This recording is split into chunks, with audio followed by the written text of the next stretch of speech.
तर नमस्कार मित्रांनो, मी मोहन कोरडे तुमच्या सर्वांचं स्वागत.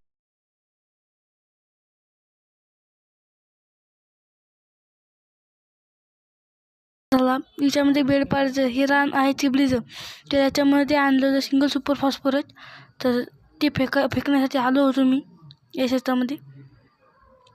तर बघा पुढे तर बघू शकता की ते खासूस झालेले. त्यानंतर एखादी दोन माझाही फोटो काढून घेतला मी, बघू शकतात. तर या चॅनलवर तुम्हाला पेरणीचेही व्हिडिओ दिसतील माझे, म्हणजे की पेरणी टोकन लावगड. ते खत फेकल्यानंतर मी निघालो घरी. तर बघा मी हा आहे शेताचा रस्ता, शेतामधूनच शेताचा रस्ता आहे.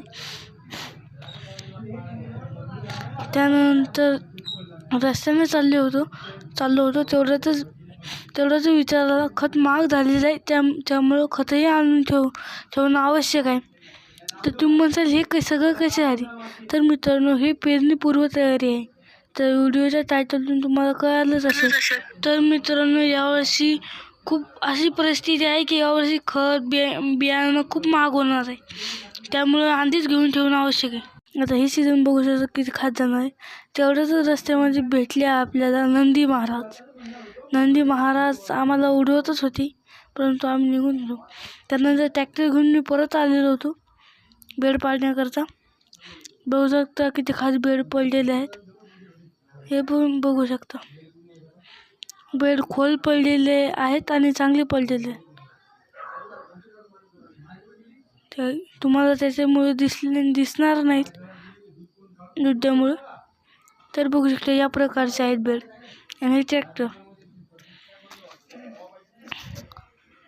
तरी बघा किती छान बेड पडलेले आहेत. त्यानंतर मी ट्रॅक्टरवर बसलो होतो, तर मग मला खूप हसू येत होता, कारण की आपले ड्रायव्हर भैया खूपच दर्दभरे आणला होता ते.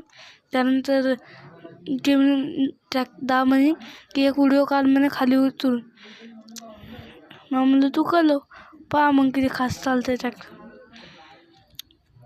बेड असे एकसारखे पडलेले आहेत. एवढे छान बेड जर कोणाला पाडून घ्यायचे असतील तर खाली दिलेल्या नंबरवर संपर्क करा.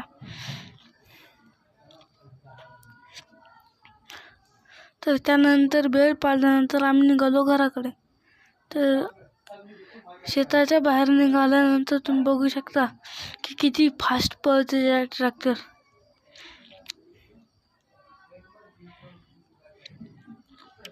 तर मित्रांनो आजचा व्लॉग कसा वाटला कमेंट करून सांगा. भेटू पुढे.